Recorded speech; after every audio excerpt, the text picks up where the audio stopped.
Hello and welcome everybody to another exciting episode, of course, of All Nicked Up. Uh, Summer is coming to an end. It's August 30th. Can't believe it. It's been a crazy couple of months. It's been a crazy summer. Uh, Feels like it flies by though now. I feel like the older I get, the quicker it goes each year, but that's just part of the deal.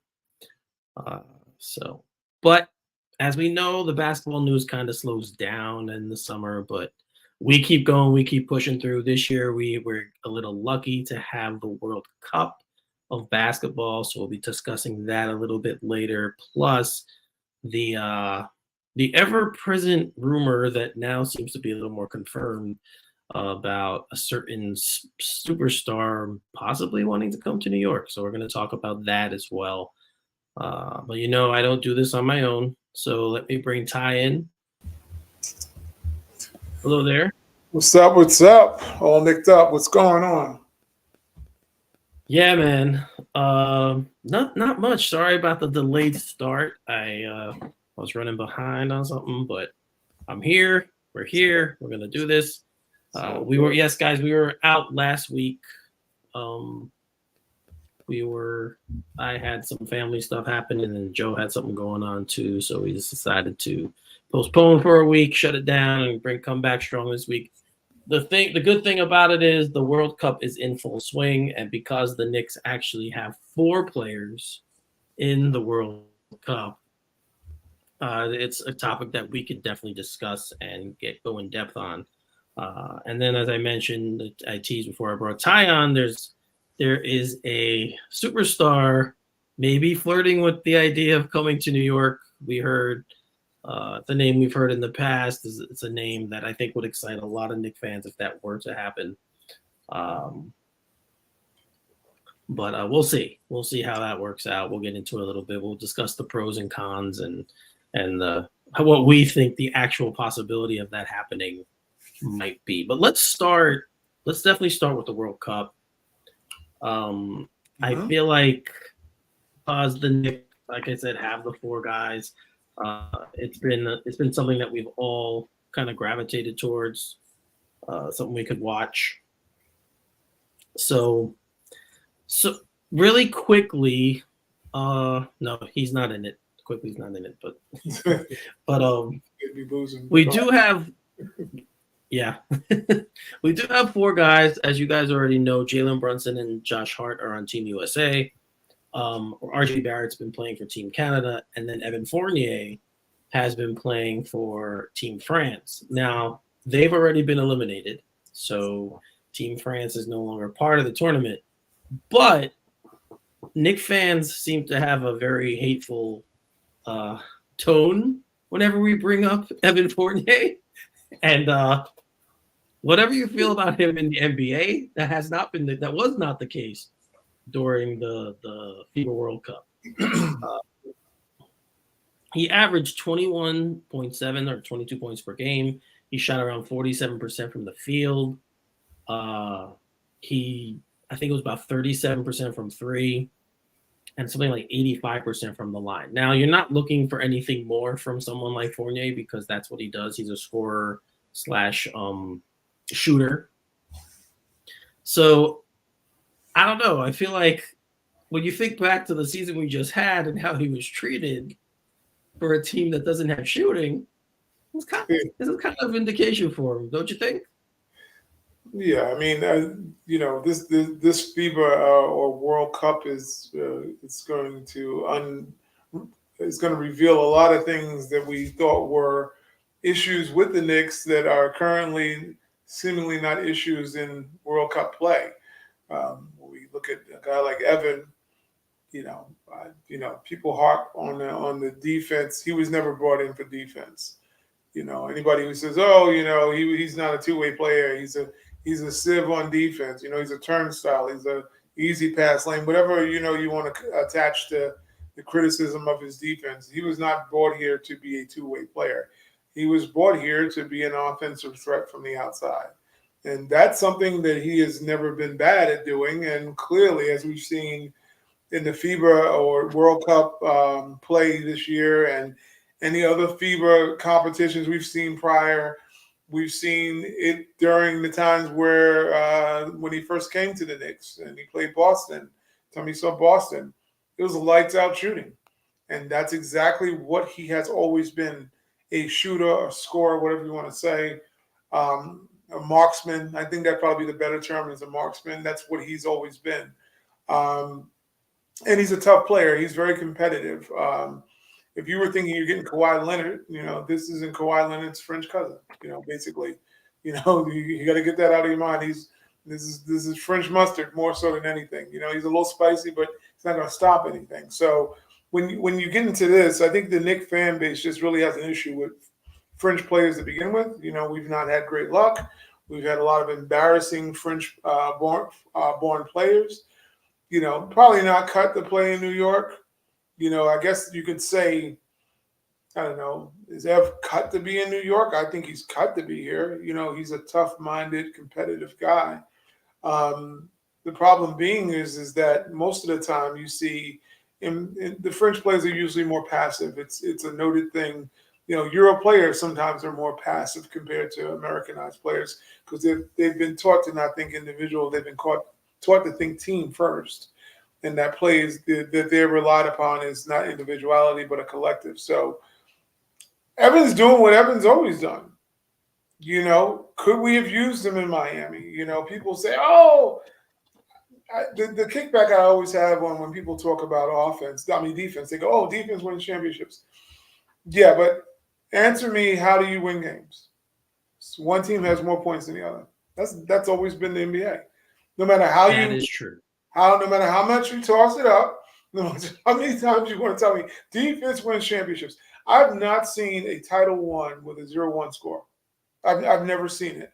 And you know what? You'll never see it a day in your life unless you're in the middle of watching the NBA Finals and some football player who's in a Hertz car commercial happens to cancel the game, midstream.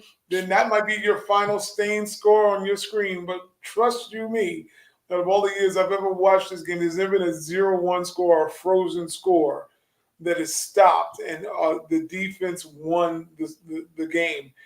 Your defense can contribute to winning, but ultimately you got to put that damn ball in the basket. And Ev does that. When we look at Miami series, it bugs me out when New York fans are thought to be the more brighter fans on the planet.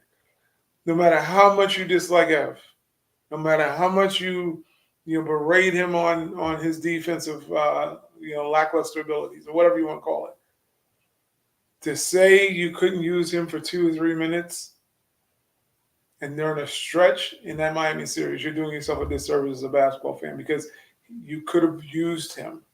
To this notion that he's a washed player, you can't get anything out of him. Hell, you could have used Carmelo Anthony, who just retired. In that series, you could have used Carmelo. Why? Because he was capable of hitting a damn outside shot, something that no other Knick was capable of doing. You needed someone to keep, the term has always been to keep the defense honest. And how you keep a defense honest is to be a threat. Not a threat on penetration, but at least a threat from the outside that will cause a defense to collapse or have to react to your play. And the same thing can be said if you're going and getting into the paint. You can't, when you look back on that play where Brunson's one hiccup is due to the fact he got too deep in the paint, had nowhere to go because he had no options to give. And then when he did have an option, he saw a guy who you never want to shovel the ball to in Julius Randle because he's just never been capable enough of doing that. So F has a use in this league, and apparently we have other Knicks that are usable in the league that we're hearing that are not good or suck. This is what we're hearing about New York Knicks players. We're hearing that they're terrible players, yet we are in a World Cup where they're playing against world competition. And I want to know the Knick that sucks right now that's played in world competition, given what we've seen from them. Yeah, I mean, all of the guys who are playing well, and whether they're current Knicks or former Knicks or guys who possibly could become Knicks but aren't yet, Yeah.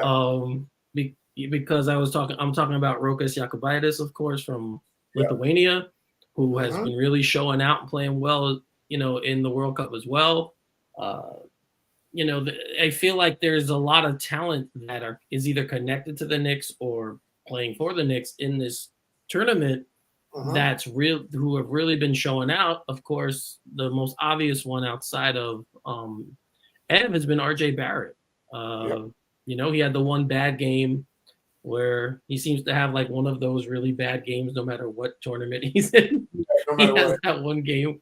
he's What he has different. that one game where where he shoots terribly, but I mean, he's been balling out. I mean, he had the game in this obviously in the warm up tournament where he missed one shot. He was 13 or 14 from the field. He's been really really good in the actual tournament. He's been hitting the 3-point shot, which is something that we know is hit or miss with him, but he's been honing in and been hitting the shot, playing his game. He says that one of the reasons is the paint is wide open, so he's had a much easier time, getting points going to the basket. The free throw shooting has been a problem, Yeah. Yeah. but but yeah, man. I mean, he's looked different. He's looked more like the guy we saw in the playoffs. Hmm. Definitely. So if this is the guy that we're gonna get going forward, I think he's another guy the Knicks fans are gonna be really excited about in going into year 4. Now, again, he's only he's 22, I think. So he's 20, still 22. Relatively still yeah. young So guy. he's yeah. So I mean, he's ascending. He's showing out for Team Canada, and that team's loaded. Like they have Shea Gilgeous-Alexander, Lou Dort's on that team. Olenek, They have good Kelly players. Olynyk. Good players. Good Yeah, role players. like they have a very strong team, and he's been the second star. Like Yep. Shea is obviously their star player, but he's kind of been the second guy there and been showing out. So Yeah. it's been fun to watch these guys Hmm. uh, in this kind of a setting where I'm not totally like invested in every play or what's going on and not able to dissect and just kind of watch from a distance and say, okay, Hmm. what am I looking? So what you're looking for. Um, but yeah, I mean, we've talked about RJ for years. We're both very big. We're both fans of his. We want Yeah. to see this type of player. So do you think this will carry over? Do you think this is something that will? It's, for me, I'm looking at this whole RJ emergence. I'm looking at it as a great thing, and then also I'm looking at it as it's a great thing, and then it's a troublesome thing for me also when I'm watching him ascend the way he's doing. I think he's what we're seeing now. I've said it since he left the playoffs. I think this is the RJ. I think this is the year. This is the number 3 pick moving forward. Take it or don't like it or whatever about him. I think this is the guy. I think this is what you're going to see coming into the regular season. Clearly we don't have to worry about him having a slow start. He's already in midseason form, or actually second half form. That's usually when he kicks in for some reason. It's usually in the second half, and we're seeing second half RJ, which is probably going to be the beginning of the season RJ right now. And my question is more so when looking at this with RJ, um, if this is the guy we're seeing, if this is him, and he's shooting the outside shot very well, and he's getting to his spots, he's obviously the free throws is an issue. Then it becomes a greater question on how is this guy going to be utilized. We don't have the right coach for talent wise, offensive talent wise. We don't have that guy on our bench. Well, if so, that person doesn't have a voice. And I'm just more questioning how will RJ be utilized? Because he spoke about the spacing, and that's a real issue when you have guys like Julius, you have guys like Mitchell Robinson. They are paint. They're going to clog the paint. So especially with him and Julius having to what we've talked about numerous times on and off camera that they are redundant players. So now, how do you maximize an RJ Barrett next to a Julius Randle? We're seeing Brunson become more of a floor leader as opposed to the scorer we've seen him have to be for the Knicks. Could his assists be higher? Clearly, they could be. Um, but we've seen him be able to kind of play along with talent. I think Brunson's just a basketball player. I don't think it matters where you put him. I think he's great as a scorer. He's great off the ball. He's going to be great as trying to be a point guard, a floor leader. The real question will become after watching RJ is whether or not Tom Thibodeau can figure out how to maximize all three of those players on the floor at one time. And I don't see that happening. I don't know how that's supposed to transpire.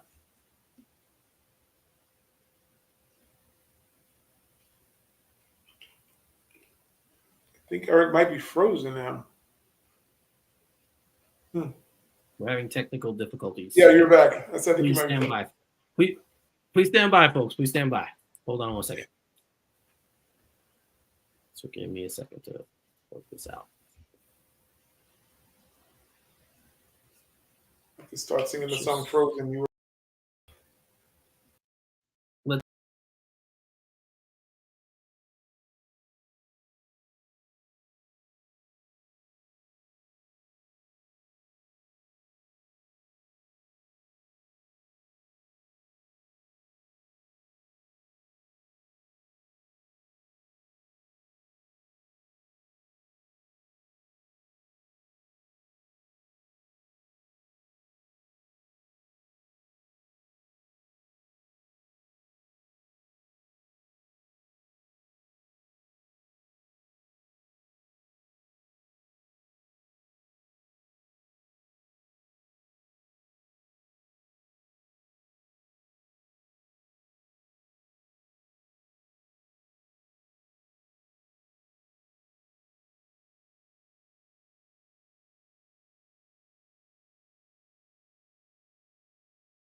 ready. All right.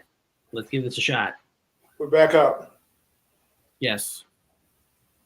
So I don't know where they lost you with your RJ talk, but you're talking about Brunson too.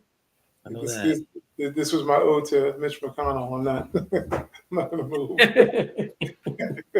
Stuck on pause. But yeah, regarding RJ, I'll reiterate that basically I'm wondering how Tom Thibodeau will use RJ, being that if this is the player we're seeing now moving forward, to find floor balance between him and Julius. We've discussed this a million times about, those two being kind of redundant in what they contribute to the team.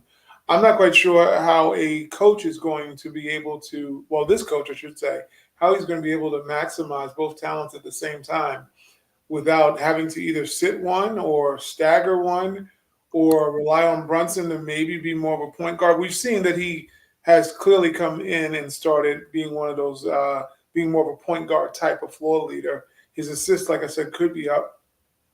But however, we can see that he can take a seat back and allow guys to flourish while he's playing. So it should be interesting. I mean, I like RJ. I think his toughness is great. There's obviously a lot of things he needs to still work on. I'm not sure you'll hear him say that. Even in his post interview, he said, had a great game, but man, I can't shoot free throws like that. That's terrible. So he gets it. Anybody who thinks he doesn't get it, you just dislike the kid because he gets it. It's just about whether or not he can. I don't think you'll ever have to worry about him not trying to not maximize who he is as a player. It's just more or less, will the talent level be enough, to get him there? Because he might tap out talent wise, but his effort's not going to tap out. I think that's the thing to note. That's great about RJ Barrett. I'd like to see. I mean, I look at like him and Shea.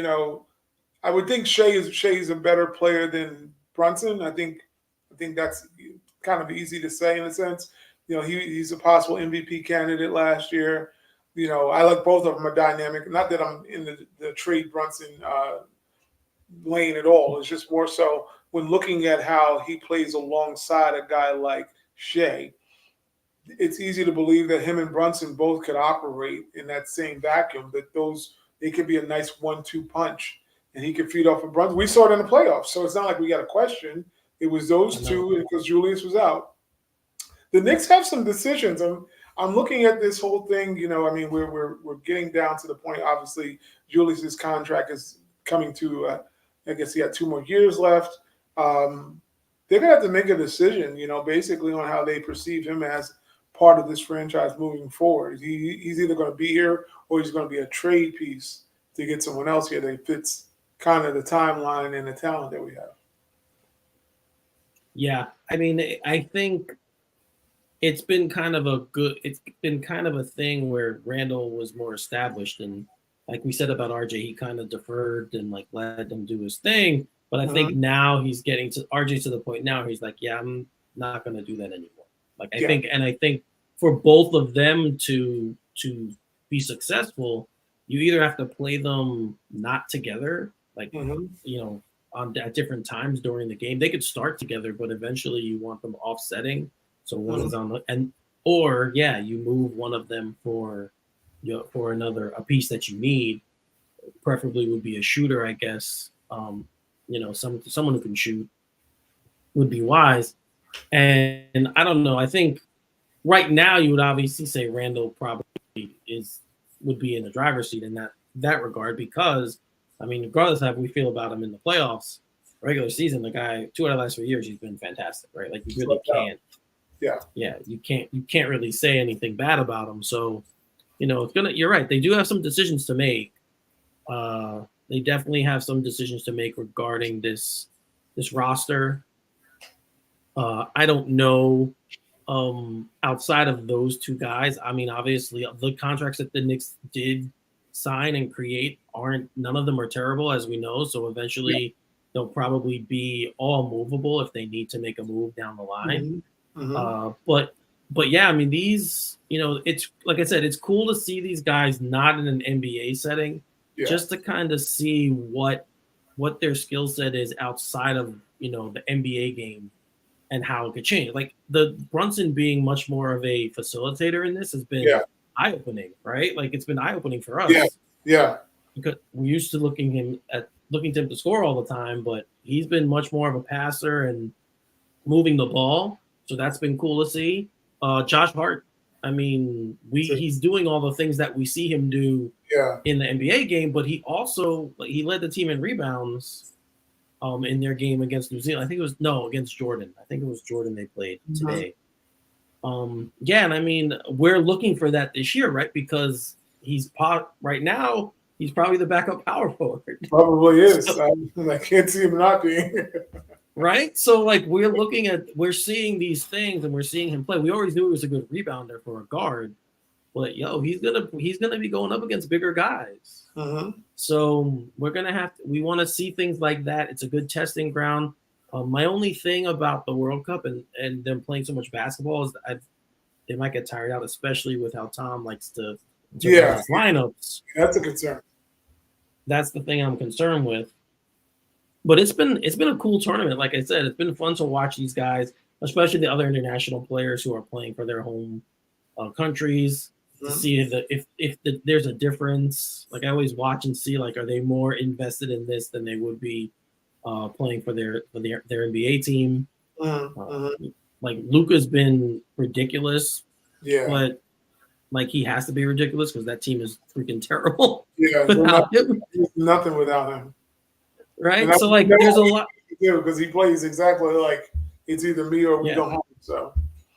Yeah, I mean, I think he's taking about 20 shots a game in this tournament, and I think the next highest of every team is like 15. So it's 5 less shots per game. Wow. That the next highest guy is taking. The other thing I noticed about Team USA is nobody's averaging more than 15.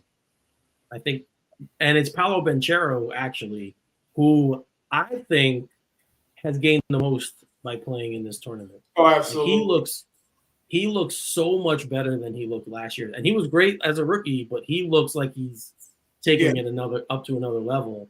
He's polished. He's a big kid. When we were first asking about who he reminded me of, and like I said Boozer. And that's not like a slight. I mean, people understand. No. Carlos Boozer, if he was in this era, would probably be LeBron James because of how physical Boozer was. Very, very talented guy. But you're starting to see Paolo get that he could be that dude on the floor now. So he's wired, I think he's wired that he doesn't mind being the a-holio. I don't think he worries about whether he rubs people the wrong way. He has a tenacity about him. He has a nasty side to him. No Miss Jackson on that one. He's a nasty side to him. He just he has an edge that he plays with. So I like that about any NBA player nowadays because I don't like this good old boy club where everybody's like shaking hands and hitting each other on the buttocks and acting like everything's fine.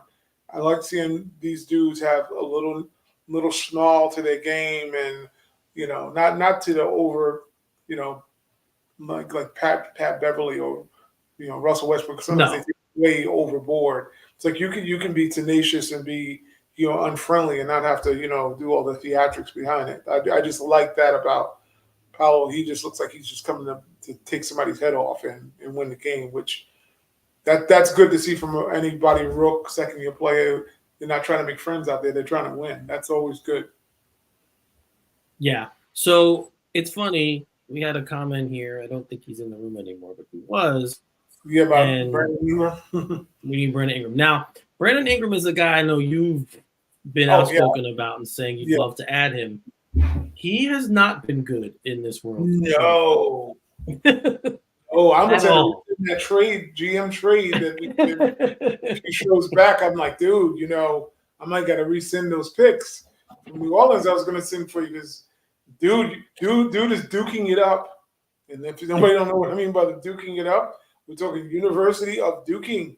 Because it might be Dookie. I don't know. Because let me tell you. Yeah, I was going to say it's more like Dookie right now. Dookie, because I was driving home today and thinking about the pod and this guy came up in my head, which was Ingram, and when hearing about Josh Hart, replacing him, and first thing I was thinking about, I was like, damn, if this is not the devil of the Duke, because the Duke players always end up with something outside of R.J. Barrett right now, and everybody talks about R.J.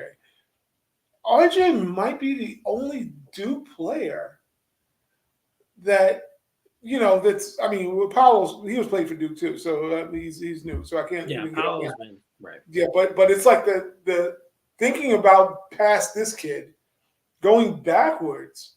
RJ's like he's like he has like the trophy on what is it, the safe trophy on Survivor right now. Duke players are usually injured or they have some craziness like Kyrie going on. Now we have these mystery injury, like Ingram, like lost all of his superpowers, like like somebody zapped him. I mean, I know. I don't know if he's. I'm going to pause and believe that he might be injured, and maybe this is something we don't know about. But man, he was like this when they were, during the practice games and all this stuff. He was just looking like hot garbage then. So I was like, maybe he's injured. Maybe that's what it is, but. Man, Josh Hart replacing you, and that's no knock against Hart. Ingram is supposed to be an all-star, and to know that somehow there's something going on. I'm just assuming he's not healthy. That's the way I'm going to put it at right now. But if it's not a health issue, then we got a mental issue, which is usually worse than health issues. I wonder if he might just be burnt out. It's possible. It's very possible he's burnt out from playing a lot of basketball and. Some guys need the summer to recuperate, and he might be one of them. I don't know. I'm just speculating here. Yeah, but it's possible he might need that rest that he's not getting because he's playing in the tournament. He doesn't look hurt. Yeah. When I watch him, he looks like the same player, but then I'm wondering if just this style of basketball, the international style, just might not be for him. That might be it too. That's possible too. Like you want to think, he's probably injured or there's something bothering him because you don't want to believe that he could play this bad. But he really has been terrible, and I'm a fan of his too. Yeah, and I'm a fan of his as well. Like I like his game, but man, he has not looked good. I'm hoping he has a moment coming up soon. Like he has a moment where he gets into a game and he contributes and they win. They've been winning without him. Their group is not that difficult. So, Mhm. I didn't expect them not to advance from their group. But he's been the one guy that I've been like, wow, like And what's the deal there? I thought they would need him heavily when I first looked at this team, and I was looking at Powell, who I thought was too young. So I'm like, Right. I'm thinking that he may struggle because of his age, not because of the talent level. Then I'm looking at the rest of the roster, and I'm like, I don't see not one star on here other than Ingram being one, and then possibly Ant-Man being the second. When I talk about Yeah. star potential, we know what Jalen does, but we're talking about an undersized guard still. Right. Going into the FIBA games, and where the teams are a lot taller, can be a lot taller, whole different game. He wouldn't be able to ISO as much as he would with the Knicks. His number is not going to be called ISO. It's more or less you're playing a very team-oriented game. So when seeing that, I'm like, well, this has to be Ingram's tournament because he has the ability to be, a Kevin Durant light kind of player, And then there's just like the bottom fell. I'm like, this dude. I think it's in his head too, which is not good because I've watched some of his reactions during games, and I'm like, this doesn't look good. This looks like a guy who's struggling with his confidence, maybe due to something else. And if he doesn't regain it back, by the end of this tournament, the Pelicans might have some issues going on because the last thing you need is a Ben Simmons incident going on where this guy is fighting for the survival of who he is. Because he's a really good player. I've always loved his game. I wanted the Knicks to get him. I'm like, wow, this guy would be great. But if his basketball fragility is mental, then we don't even know another one of those in New York that's trying to figure out how they feel about themselves. We've seen Dennis Smith go through it. We've seen obviously Julius go through it. We've seen Yeah. players come here and they buckle playing here. But dude, you're in New Orleans and you're playing with a bunch of other all-star type caliber players. This should make it easier for you, not more difficult. That's the thing I find scary is that he should be, if anything. Now, dude, you're getting open shots and nobody's double teaming you. If they double you, they're going to get killed by another player Yeah. who's overly talented. So you're not going to get. I don't know. It's a very strange thing with Bi, and I like him, It but is. I don't know if I touch him right now. Not the way this is looking. Yeah, I mean, I try not to equate I try not to be that guy who equates what happens here to what's going to happen in the NBA season, but it doesn't look good. I'll just say that it doesn't look good for him right now. Again, there's time for him to come out of this and play well in the World Cup and have his moment. I think Anthony Edwards has been fantastic, and I'm not a huge fan of his, but he's been great in the World Cup. I think he's shown a little bit more maturity, which is the one thing about him. I'm always kind of like, yeah, he's liable to say something stupid or do something stupid, but no, he's been very, very solid, very good when they've needed someone to make a play. He's been the guy making the play. Tyrese Halliburton's been fantastic. Like that's the player I'm just like, damn. But they've been very, very they've been a team. Like they really have. They've been a team.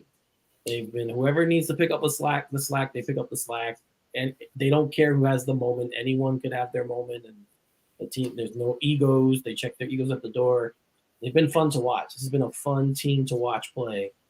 From my perspective. I think we're seeing Steve Kerr. I think that's what we're seeing. We're seeing what Steve Kerr did with a Warriors team without Steph Curry for a whole season. And he had those guys so competitive and fun to watch. They share the ball. When you look at the Golden State Warriors, you equate obviously Steph and Clay as being the things. Obviously, to me, it's Steph. It's more Steph and then Clay.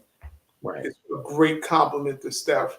But I don't think Kerr, because of how he inherited the team, has gotten enough credit.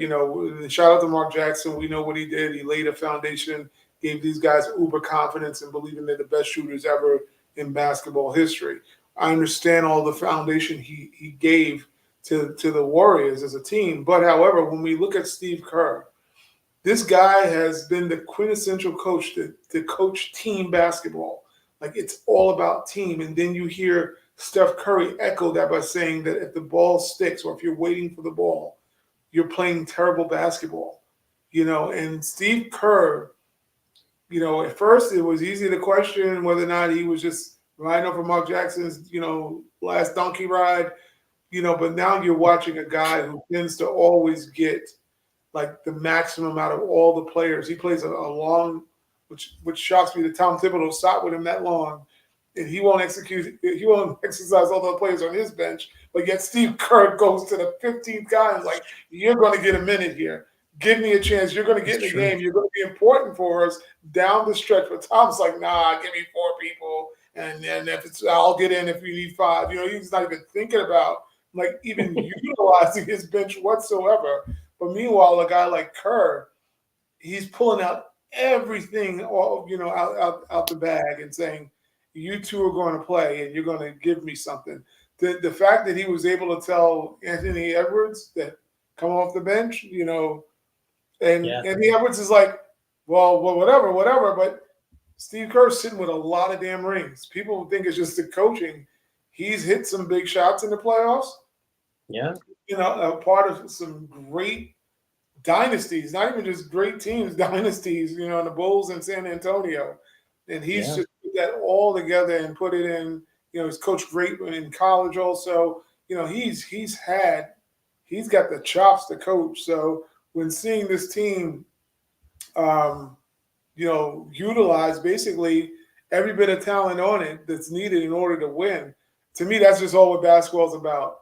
It's never been about, to me, the individual accolades when watching players play. It's great to see a dynamic talent win if they can, marvel you with their individuality. But the best basketball is always shared. And when everybody's functioning as a unit and you get the max out of every player knows their role and what they're supposed to come out and execute, and nobody's crying over minutes, and it's winning. And it's a reason why he might be one of the highest percentage winning coaches ever right now. I would think he's got to be somewhere in the top 5, percentage-wise when you think about a guy who gets the most out of every player. He made Jordan Poole like a star. Who would have thought Jordan Poole would have been, this guy came from the G League at one point, and Jordan Poole got a nice bag, he got punched for the bag. He's a punching bag, literally. I mean, in a lot of ways. But now he's in Washington. He's in Washington now, right? Yeah, he's in Washington. That should be interesting. Him and Kyle Kuzma. Yeah, that's going to be interesting mix there. But yeah, so yeah, guys, if you're not watching this now, but you watch it later and you want to give us your thoughts on the World Cup, definitely do. Let us know what you think, and let us know if you're watching it too, because it's I think it's something. It's been a nice little addition, especially with how bad the Yankees have been this year. For me to have something else to watch, it's been a nice little. It's been a nice little addition for me to watch. Well, one international player who hasn't been playing in the World Cup, but he's been making lots of news here, is the Greek Freak. So, yeah, so Freak's coming at I want to say, yeah. So it was probably last week? Was it last week or early this? I think it was last week.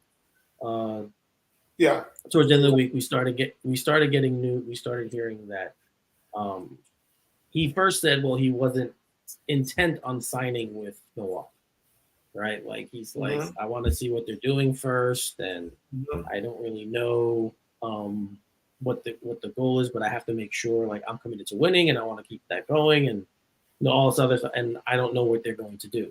Now, it's a crazy thing when you read that because they've pretty much been doing what he's asked them to do. He wanted them to keep Middleton. They kept Middleton. Kind of keeping the guys together that they have there, keep that unit together to make another run. But it definitely does seem like when the time comes, and it could be coming within the next year or two, that he's not down for another type of rebuild, right? Like he doesn't want to sit through the team going through a transition, which they might have to do after Holiday, whatever happened through Holiday. He said he was going to retire, at 32, 34, whatever. So he'll be done. Middleton, I mean, he might want to play, but I don't know how his body's going to hold up. New York. I mean, he came off injury last year. They don't have a lot of young talent there because, you know, the guys they did have, they traded away to try and win, which is what you do when you have a star like Giannis. We know that the owner sold the team because there was stuff going on there, and he kind of knew maybe the writing was on the wall that Giannis isn't staying. There's a lot of things we've heard and a lot of things that we've heard about it. But the two spots that have been rumored are LA with the Lakers and then New York and the Knicks. Now, I hate when this happens, especially when the Lakers are involved, because I'm always like, damn, he's going to go. So, like, I just automatically assume the guy's going to choose to play in LA. But what I know about living here, because we live here, is New York has a very large Greek community. He's Greek. Unless something strange happens by the time he becomes available, the Knicks will not have won a title since 1973. Yeah. Unless something strange happens within the next couple of years. Yeah. Right? He'll still be here for that drought. Right? So, you know, and he's a historian of the game. He likes the history of basketball. He knows what basketball means to New York, and I'm sure he's one of the guys that be like, hell, I'd love to tackle that and see what we can do and make a go of it there. By that time, Randall will be probably towards the end of his deal with us, and you have a slot opening up. You could get him and Brunson, and who knows, maybe RJ ascends, and then they have that little, unit there. Again, there's a lot of things that are good and pointing in the direction. I don't know what the Lakers have because they gave up so much to get Jack LeBron and to get Anthony Davis. Austin Reeves has been a revelation. That guy can play. Like, he's more than just a role player, guys. I think he could be an all-star. He's got game to be that kind of player. So, but outside of him, I have no idea what else they have to offer. So outside of it being the Lakers. So I don't know, but Ty, you have a little bit, you've kind of been tracking this and with him a little bit more than I have. So go ahead and do your riff on Giannis. Yeah, Giannis, I mean, obviously MVP, several MVPs, Defensive Player of the Year, chip winner. I mean, there's not much to say bad about him. I mean, his energy level is unmatched in today's game. His tenacity. He's a 7-foot Russell Westbrook with a better attitude. His work ethic is impeccable. The guy just doesn't stop going on the damn floor the whole time. It's like he quits on plays. He has an extra gear no other player really has in the league. Tireless. I don't think that there's a player that I can recall the whole time I've watched basketball that played with that level of energy where it didn't stop. Like, he's relentless. Like, I don't see him getting tired on the floor. He's everything that New York fans would love out of their star player. I don't think you can go cheat on the floor with this guy as your leader and your top player. He's demanding a lot of you and how the energy he leaves out on the court every game. I don't think you could go out there and have a lazy moment on the floor with this guy. And he plays defense. The question marks for me have always been about his offense. Granted, he puts up great numbers. We know about his issues have always been about certain fundamentals of the game that I always say I don't understand how you have these issues at this juncture of your career. But the jump shooting's a question, and the free throw shootings are the big, huge flags. If I had to put flags on this guy, I know that sounds weird, but I've always called him. He and Russell Westbrook are probably the two most, I would say awkward MVPs that we've ever seen. They have flaws in their game, and yet they're MVPs. And the flaws that they have are the things I named that require you to play basketball at a high level, which is ability to shoot the ball, and I've also said if they called the travel like they should, he probably wouldn't be a MVP. He wouldn't be. That's true. That's very true. So we're talking about a guy who's been afforded some leeway with his steps. Travelocity has definitely used him as a mascot. He's gotten away with a lot of stuff on the floor. It's so funny, Craig. So when looking at Giannis, I mean, the bottom line: would you want him in New York? Absolutely. Why would you not want him? He is one of the best players in the league, if not some considered the best player. I still think it's Jokic right now. I don't want to give Giannis that title. I think he fits New York. I think he and Brunson would be a great dynamic duo. I think Brunson gets him a little bit more right as far as where he's getting the ball, where he's learned, where he's scoring from. And it also will take out of his hands this ability to believe that he has to be the point forward. I think that gets taken out of his arsenal as far as needing to do that. So now you're asking, can Giannis develop some sort of mid, half court game, which is all possible. If he can do a little, short jumper, maybe a little back to the basket game. I think, you could see him definitely being a post threat. Then you got a guy who's going to win at least one title in New York if you can convince him to do that. I think the thing, because he can pass, he's not missing much out of his bag other than, like I said, those two things that I think are huge. But he's shown that he can hit free throws down the stretch in the finals, and hit a lot. But then we've seen, like last season or this past season, he missed a ton, and that's why they couldn't advance. So you're dealing with both handshakes of the devil when picking him up. Do I think New York is the place he lands? I don't know. I've heard Chicago. He had said he wanted to play in Chicago at one point. He said that was one of his dreams to play in Chicago. So I think that's legitimate because it came out of his mouth. It wasn't like someone is reporting something he didn't say, or they're speculating he said it. He's went on record saying that he always wanted to play for the Bulls. So that's a shot. Will they have the space to do it? He probably grew up idolizing Mike to a degree or whatever. So I can see where that plays in. I think LA is just LA throwing LA out there. I don't buy that. I just think they have Anthony Davis. He's still going to be in the books. You're going to play Anthony Davis in Giannis? I mean, that doesn't fit well to me at all. You're asking one to be a center. Very good.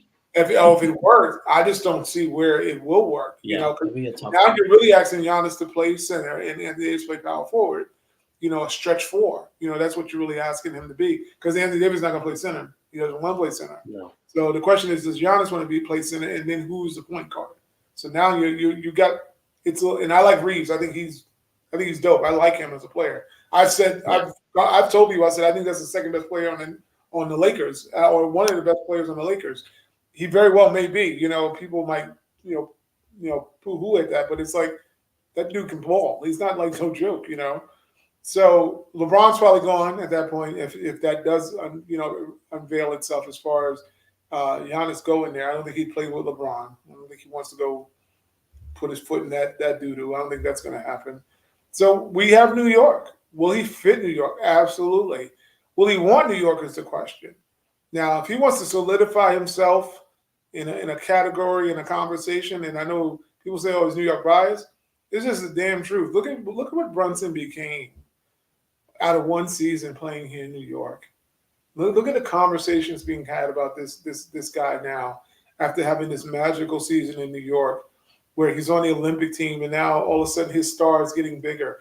Josh Hart's star is starting to get bigger, playing in New York, and now people are, he was doing all this stuff before he got here, but now he's done it in New York, and now suddenly he's he's on the Olympic team or the FIBA team, and they're like, wow, look at Josh Hart.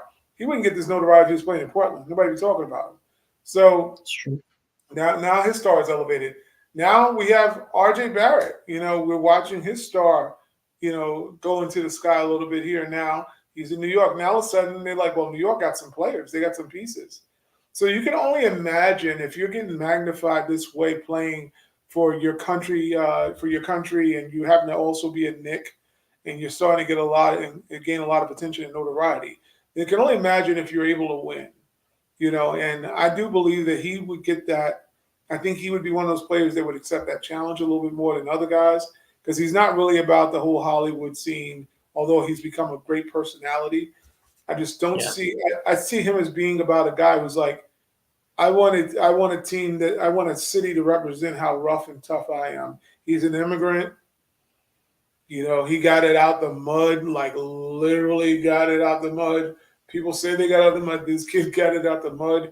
Him coming here, yeah, I could see the fit definitely here in New York, and God knows if he's able to win a ring here, he would have restored two franchises that were like really like when you think about it, it's the 60s or 70s with Kareem, and then you go here to New York, which would be another team from the 70s. And if you can get one here, damn, how can you not? Because you putting your name in another hat because he's got all the other accolades. He's got all the things outside of the extra rings. Right now he's got the MVPs, Defensive Player of the Year. Finals MVP. He's one of the best to ever do it. And if you can bring a chip here, and I think if you had to look at it, I don't know if there's a perfect fit with Giannis, but I think Brunson would be almost close near a perfect fit to play alongside for him, a guy who's willing to give him the rock and also say, not this time, buddy, I got it. Brunson, if anything, has proven that people are going to want to play with him because he gets power. Yeah, well, that's kind of what Middleton did during their championship run. Like Middleton was the guy hitting a lot of the big shots and taking a lot of the big moments when Giannis couldn't. I don't want to say couldn't, but he was either tired or whatever. Middleton kind of stepped up and got them there. And I see Brunson as that kind of player. I don't, because of his physical limitations, I can't put him in that next tier of players. Yeah. But he's right there. Like he is right there at the top of the next tier. So I feel like you have guys like that, and I agree with you. I think he would be that type of player here with Giannis. He'd be the Middleton type, second star who can, fill in the gaps of Giannis's game, take and make big shots. I feel like, I definitely see that. And I think you brought up a good point about wanting the moment in New York, like wanting this. And we talk about it a lot because we're from here. We understand what it means for an athlete to be great here. I don't think a lot of athletes get it still. Yeah, I don't think so. To this day. Mm-hmm. But I think he's one that probably does. Yeah. I think he's one that probably says to himself, it's an international game and everyone knows me and I'll be great no matter where I go. But if I win there, that's just another level that it would take my career. And I think he understands that, and I don't think he's the type that would shy away from it. I do agree with you. He's had to fight and had these challenges all his life. I think he's someone who looks for the next big challenge. Yeah. And this would be that for him.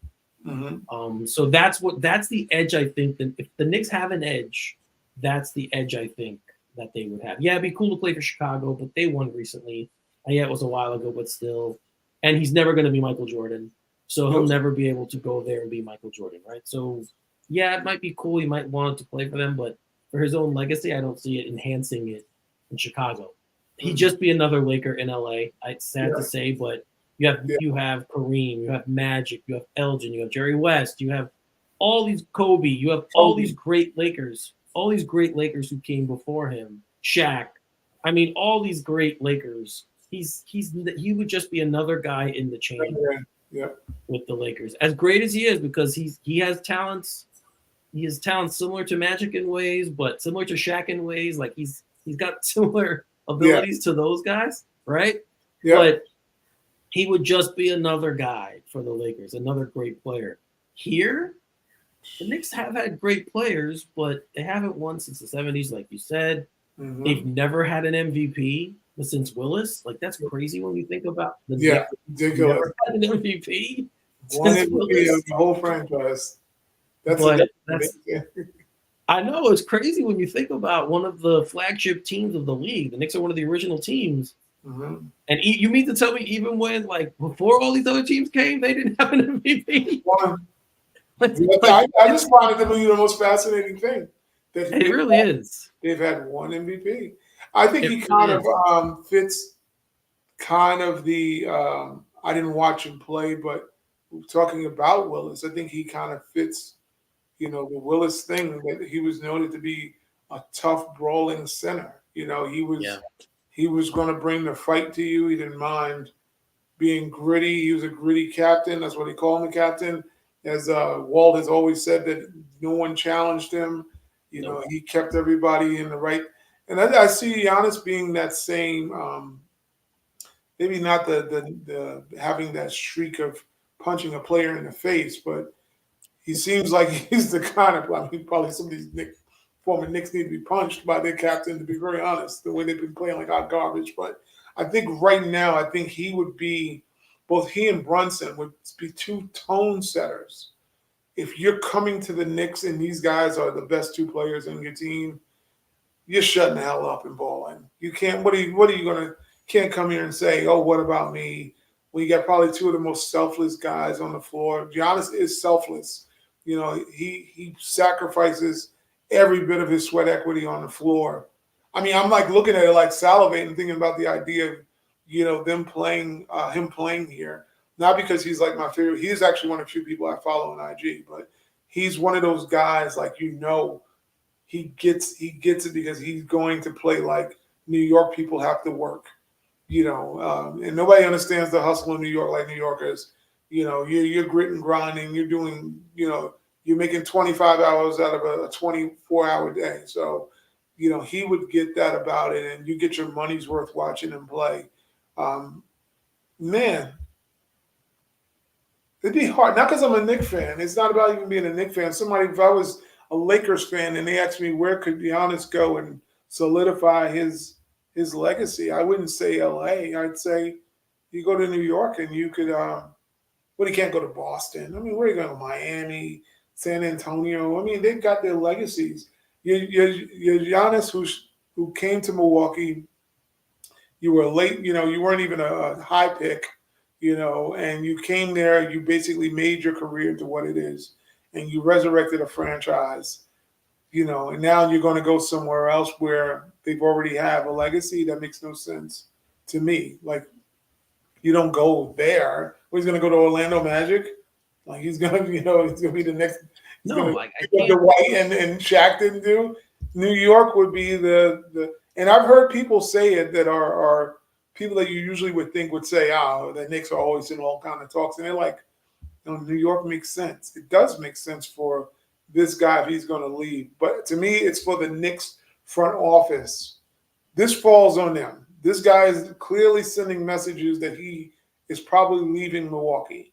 The signs have been out. Winters, he actually reported it a little while ago about the writing on the wall. So it's not like these guys they're not aware that this might be going on behind closed doors.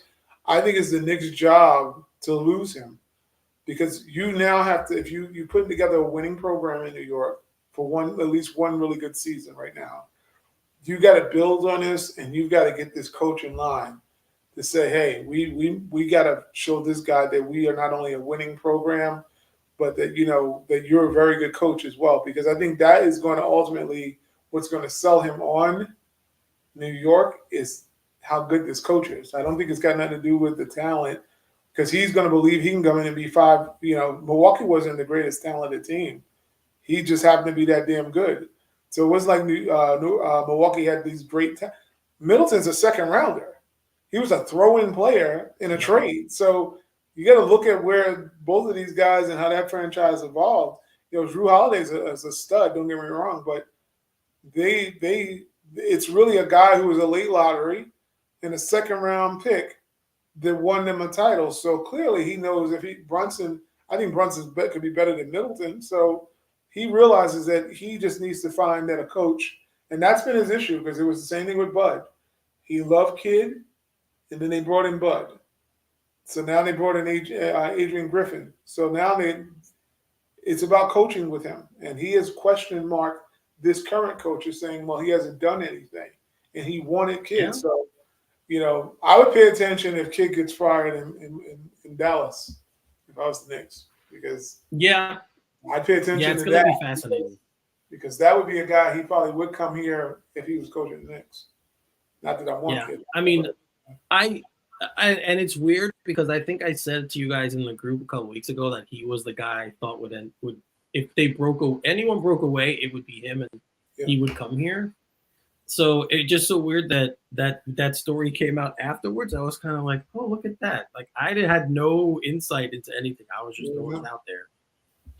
But then it happened. So there's a player out there, and then I was looking at this list of free agents because someone posted the list of current free agents in the NBA, guys who are still unsigned. And there's a player out there that I cannot believe is still unsigned and would be perfect for the backup power forward position for the Knicks, and that's Christian Wood. yeah. He is unsigned, and I know he's like it'll never happen because he plays less defense than Brunson. Like he is even he's super allergic to defense, and that won't happen. But that dude he could rebound, he could score. Like there's someone They say bringing off the bench to back up. they say it's here. That's what the rumor is. Is that Man. he supposedly has an attitude issue. That's the reason why teams have not signed him. I don't know. I mean, obviously I don't know anything personal about him. I'm just saying that's what the smoke was. Is that people have said that he. I don't know. I don't think it's a locker issue. A locker can't in the locker room, but supposedly he has an attitude issue. I guess I don't. I mean, the dude is talented as all hell. I don't know. So I guess it must make you question why he's not signed. But he would definitely be a great backup fit for. But I think he wants to start too. I think that was another thing they talked about, that he'd want to have starter minutes. I don't know, man. They need that guy. They that need. guy. Yeah, they need somebody. He could score, and they need somebody like him. They need somebody who could produce off the bench from the front court. They got rid of Obi, so they don't have a guy who could do that from the front court anymore. I think this goes back to the same thing. I mean, I know we sound like broken records, with a scratch on it, but it's just more so. It comes down to this coach expanding the bench, and expanding his mind, not just the bench. I mean, we look at the dynamic of how the Knicks are built, and there's an imbalance now. We have a lot of, like I said, a lot of combo guards. That's what we basically are filled with. Because Brunson in itself is more of a combo guard than he is the point guard. So you have, is he capable? Yeah, we're seeing he can play the floor leader. But they all can be, to a degree, floor leaders and initialize the offense. When you look at a guy like Josh Hart, you look at Dante, you look at Brunson. They're all in the same mold of toughness, the ability to bring the ball up and down the court, to make great decisions when having the ball. This is a Villanova, resume for all these guys. But when looking at, we don't have another dynamic, on certain players. You need like I don't know. It doesn't make it. Throws a real good question now. Yeah, I'm just trying to think, because that's like the one thing they lack now. Unless again, like I've said many times, their plan is to play Sims and Hartenstein together in some form, and have one of them, maybe Hartenstein, take more shots. I don't know. When I've heard the Sims and Hartenstein one, and I'm like, I see it, and then I'm looking at like Jericho Sims. I don't think I'll hear Sims with his back to the basket, but I'm like, I don't think I'll ever hear that. It's like to me, he's a Dwight Howard like kind of center. Just without the blocking. Howard obviously was an even better athlete, which is kind of crazy, but to know that. But I just don't. I think you needed someone who can stretch the floor, similar to how Obi was, but have better. I don't know. Because I'm not knocking Obi, because Obi they didn't play Obi right. That's part of why It's like Obi was supposed to be a power forward, and they played him like he was some small forward wing, who's stretching the floor. It's like, once again, we go back to Tom. Like the dynamic is how he's putting together these. Like, how does he see the team fit? How's the fit? Like, you're going to put Hart probably at the 4 now because he can rebound. But does it make sense that he's at the 4? And hell no. You put him there because you're like, oh, Josh can now rebound any power forward. Yeah, but he doesn't play the position. Like what Steve Kerr is winning. He's more of a bring him off the bench and let him go. Let him do what he does. It's special, which is having a nose for the ball, playing great defense, making great plays. I think when you start boxing him into a position, I think you're doing him a disservice. I don't think that that's who he is. Like, he's going to be playing power forward now. It's like, no, he should be playing Josh Hart forward. Whatever Josh Hart does great on the floor, you can't teach that. So I just think when you're bringing him off the bench, like, he's going to sub in for Julius. To do what? Like, to do what? Well, like, what are you here for? Well, that's the flip side of the argument, right? Like, he does what he does well now because he's not being guarded by bigger guys, and he can sneak in and he can get these rebounds. Exactly. But now that guy's going to be marking him. He's going to be checking him. And let's be honest, there's something to being a guy being bigger who can hold you out of the lane and prevent you from getting your position, And those are the things that now it might diminish his rebounding ability because he's being checked by a bigger guy and he's getting beat up by a bigger guy. So these are reasons, and it's funny you brought that up because, again, I know it'll never happen, but Wood is a good 3-point shooter. Yep. Like, I think he would be a very good fit here. He would be. But if he's crazy and he does, I know he doesn't play defense, so that's a big problem with this. He is not a good defensive player at all. And JaMychal Green is still out there. That's another guy who could be a good power forward. Like I said, it's like wondering. I would love when you heard me speak off camera about Katz asking Tom about what his offense is, and that's the joke. He's like, I never get a straight answer. It's like, because dude, you're not. Hey, you can't get an answer for something that's not there because I don't think he knows literally what he's doing. Like, I'm not trying to be like just really bad in how I'm saying this, but I don't recall seeing him run out of timeout play that was like, oh man, did you see that play? I've not seen that since he's been here. I don't see great execution. I see a lot of guys patting the rock and making decisions. And I've not seen like, oh, look at the back cut. The only time the last back cut we saw was McBuckets and what's the beard dude from Queens? I can't think of his name. Oh, he used to be our center. He had the beard. Churia? No, him and McBuckets used to connect all the time. Oh, I can't think of his name. I'm forgetting too. It's like right there. He was good. He was like in condensed minutes. He would have been a good backup power forward too. Now I think about it. Oh, I can't think of his name. It's gonna bother me. He was good too. He was good in his minutes. I can't think of his name. He had the Rick Ross beard. I can't think of his name. I know. Oh man. Anybody remember his name? I'm forgetting his name. Oh. And I know his name too. It was an Irish name too, I believe. I think he had an Irish name. Irish last name. What is his name? Now I'm going to kill me and tell him. Kyle O'Quinn. There you go, Quinn. Kyle O'Quinn was that dude, man. That's the last time we've seen a back cut. And a guy feeding a back cut. How long? And not the tip was here. It was, I think that was Fizzy. But my point is that we don't see the wrinkles in an offense where guys are doing cuts unless it's like guys that are really looking for one another. Like you'll see RJ always look for like Mitch on a lob. You know that's going to come at some point. You see Hartenstein, who's very capable of finding those cutters. And it's like, well, if nobody's moving, how the hell are you going to – there's got to be some wrinkles in his offense. And I'm like looking like I think Tom Thibodeau has as much as people said he was coaching for his life last year, I think he's coaching for his life this year.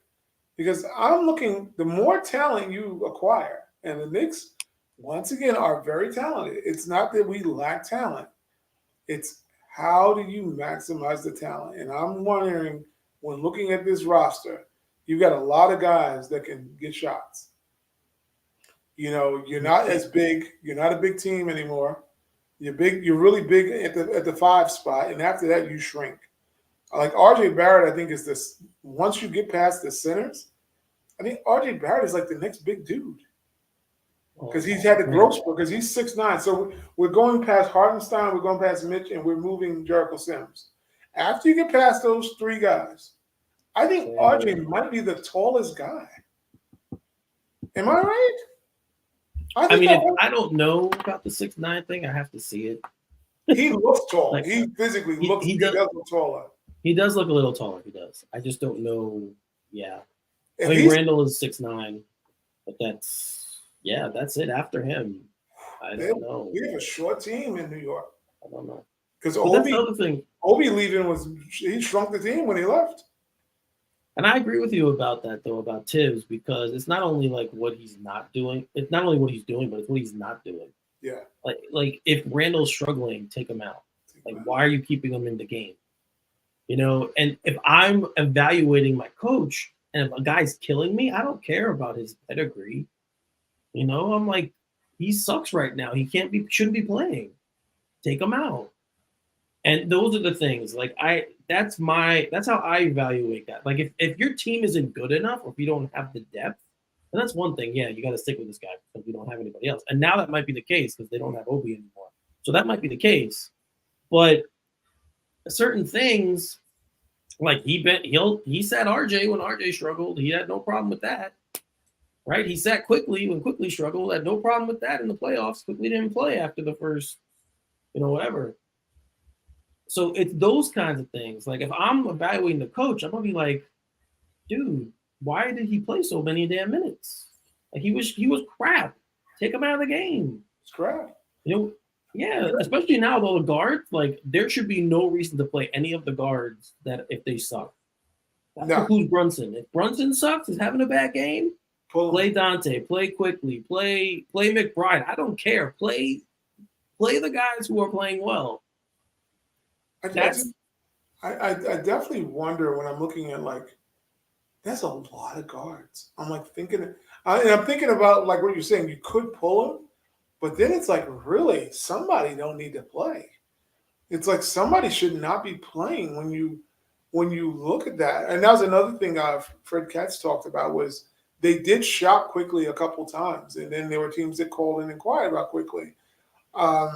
I just don't know how you sign him to an extension when you've got every guard. You have 3 guards now, because that's what Hart is. Let's be honest. So it's Hart, he's a guard. Yeah, absolutely. And DiVincenzo. You have 3 guards who are making money or getting paid. And if you want to I consider RJ a small forward, but if they want to consider him a guard too, there's another one. So that's all that money tied up in one spot. How can you sign another guy to that contract? You can't. I don't think you can. I don't think you can. I really don't think you can, because that's the thing I'm looking at. Like the dynamic, we're very short and we're very crowded. And granted, we have guys that are going to play above their size and Hart. And for what I'm understanding, Dante's game is similar to Hart, but they say Hart's a better player, but they say Dante on the floor. Same thing, a rebounding guard. He's a better scorer, though. He's a better scorer.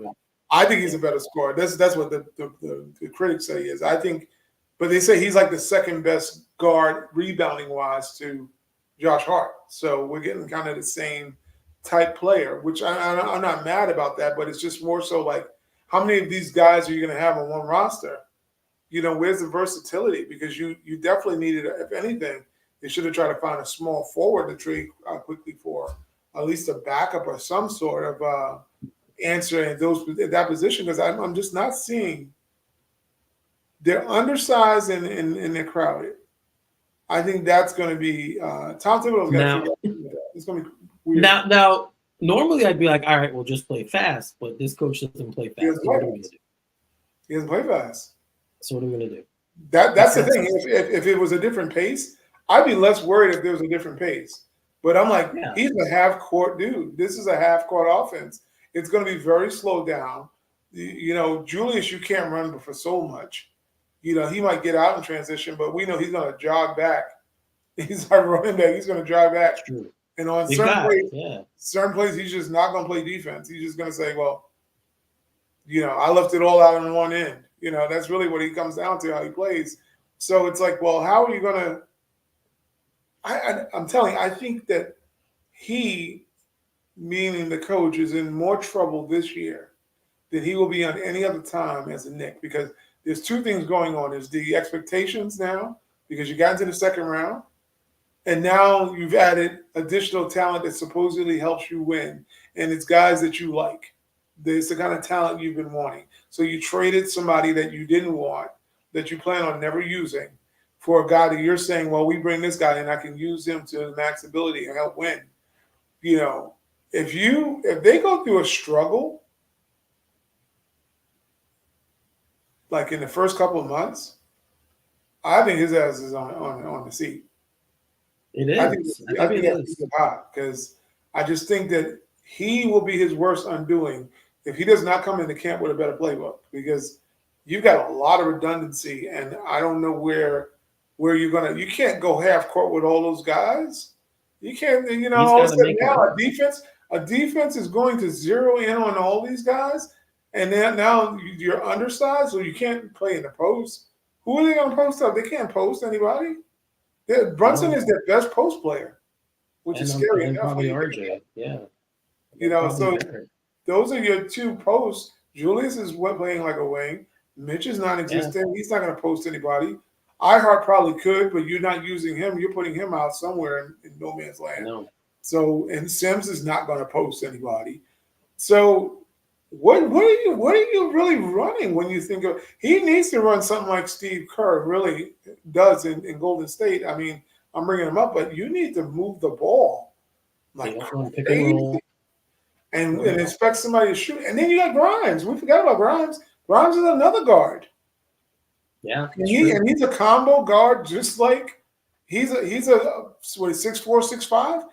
He's more, he's definitely more of a shooting guard, though. Yeah, definitely. I agree. Yeah, he is more the prototypical shooting guard. But no, you're right. Like, he's another one, though. He can handle the ball a little bit, so he might have the ball on his head. He's got a quicker first step than I thought, so he can get to the basket too. So there's things you can do with him. So yeah, it's gonna be. They have too many guards. They do. They just have too many guards right now. And again, another coach that you'd say open it up, run, play faster. I'd be like, sure, that works. That makes sense with this kind of a roster. But I don't see that happening. So I don't know what they're gonna do. This is gonna be.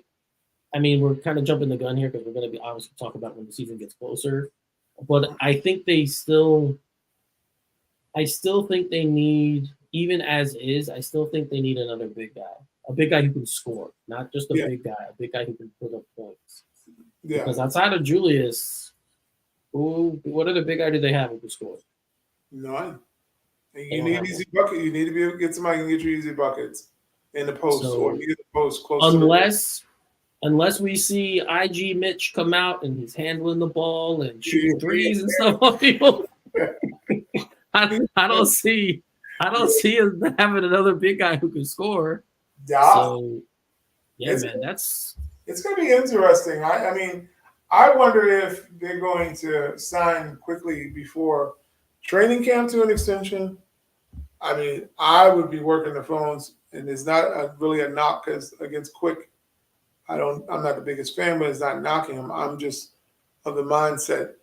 The Knicks front office clearly is not looking at the landscape of these players and their team construct and saying, wait a minute, what are we doing here? We have a guy pending that we need to either pay or trade at him at high value.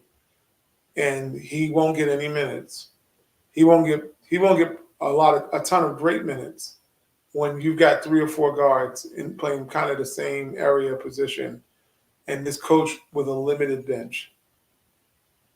I think what's going to happen is he's going to play a lot early in the season, and they're going to hope to elevate his stock a little more. Not because of coming off the playoffs. Obviously, it's not as good as it was going into the playoffs. Yeah. So I think they're going to try and do that, and then they'll shop him and see what they can get. Because I don't think they're going to invest in him. I think that if they were going to, they would have done it by now, in my opinion. I agree with that. It would have been done. I agree completely with that.